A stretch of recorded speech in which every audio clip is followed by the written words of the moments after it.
Hi, I'm 85 and I still have these 5 abilities, and here's why. Now, last week I helped a neighbor move a couch up 2 flights of stairs. He's 52 years old, and when we got to the top, he was bent over, his hands were on his knees, and he was catching his breath. He looked up at me, this sweaty, red-faced 52-year-old, and he said, "How are you not dying right now?" Oh, knock on wood, huh? Hi, folks, this is Charlie Fuller. I'm 85 years old, and today I want to talk to you about 5 physical abilities I still have, and more importantly, why I still have them. So, let's get into this. Here's something I don't want you to miss. The word still is doing a lot of work in that title. Because most people, well-meaning people, people who love you, expect 85-year-olds to look a certain way, right? And so you should be slower, more careful, maybe a chair nearby, just in case. And here's the thing, I understand that expectation completely. I was told by a doctor when I was 70 that I should take it easy, that my body had earned a rest. Now, I remember sitting in that office thinking, I don't buy that for a second. I'm not going to take that advice. Not because I'm trying to be a hero, but because I watched what happened when people listen to that advice. Now, when I go to the gym, I often see people my age wandering around looking for somebody to chat with, or sitting on equipment and calling it a workout. It just doesn't cut it. Today I followed an older gentleman into the locker room.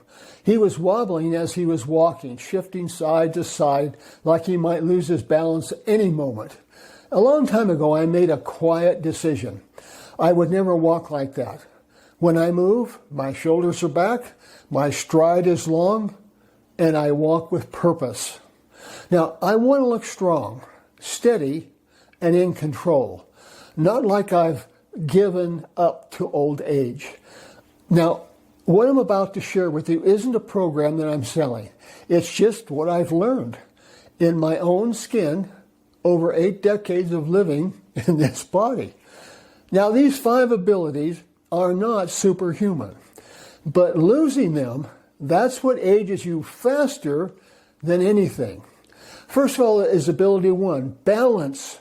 And I know that sounds basic, but stay with me on this just for a little bit.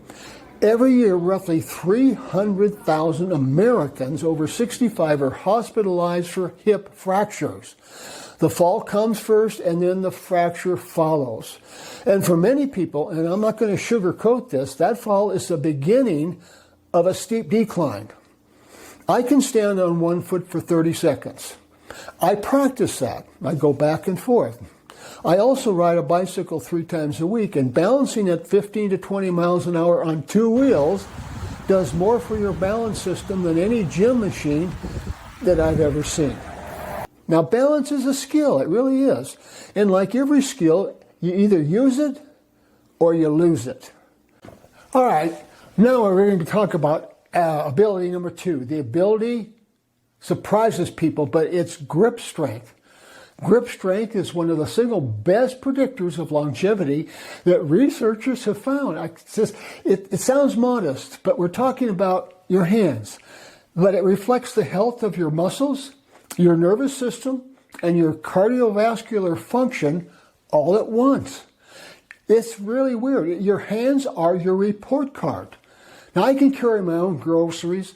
I do pull downs at the gym. I mow my own lawn. And if you ever wrestled a stubborn root out of the ground, let me tell you, that's a full grip workout right there.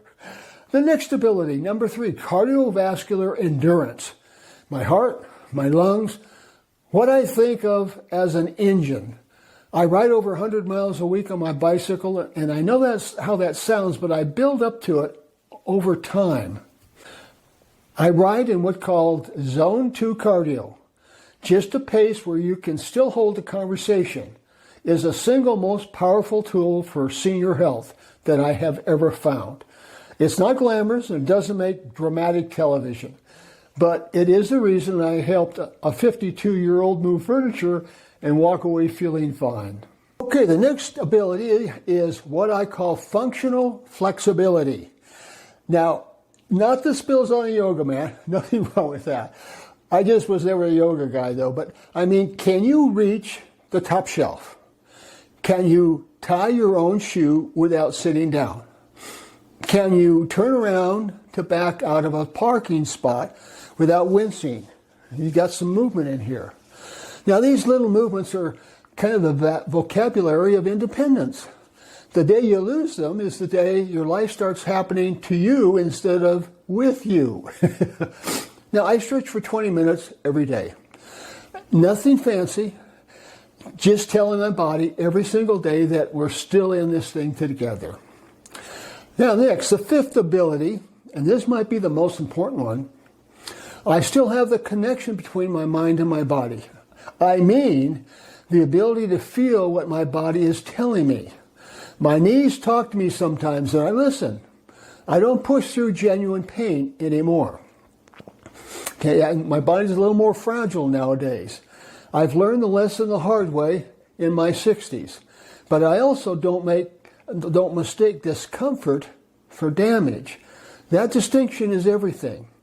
Exercise doesn't just build muscle, but the conversation between your brain and your body. And that conversation, that is what aging gracefully actually looks like. It's a very important situation. Now, I want to be honest with you. I didn't wake up at 85 with these abilities handed to me.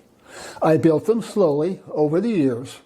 I've had injuries, setbacks, and mornings when I stiff and sore. You probably all have that. Now, the first thing I do every morning is to use the red light on my lower back to reduce pain and stiffness. Next, I use what's called a RIFE, R-I-F-E machine, which emits sound frequencies for various conditions. It's got hundreds of them. I set it to muscle tone. Listen to the frequencies through my headset and do 20 minutes of stretching before I work out. But look, the point of all this isn't to impress you. The point is to show you what's possible. Because if you're watching this, you probably still have some time to build these abilities or to protect the ones that you already have. So get busy. Now, it's not about being invincible. It's about being adaptable. Huge word. Every decade, the game changes just a little. Now, you just have to be willing to keep learning the new rules. So here's what I want to leave you with. And this is really important. 5 abilities we're protecting. 5 things you can start doing today. Okay, the first one is to test your balance. Stand on one foot and see how long you can hold it. That's your baseline. Now, this will kind of be a work in progress. You might start by standing on one foot and holding onto a chair and just keeping the other foot an inch or 2 off the floor. And you might get to a point where you can graduate to doing that without a chair. And then you want to work on standing on one foot and using your opposite hand to hold your foot near your butt, behind you. It's kind of like a work in progress, but it's worth the effort. Number 2, pay attention to your grip. If it's weakening, start working it. Carry things, squeeze things, use it.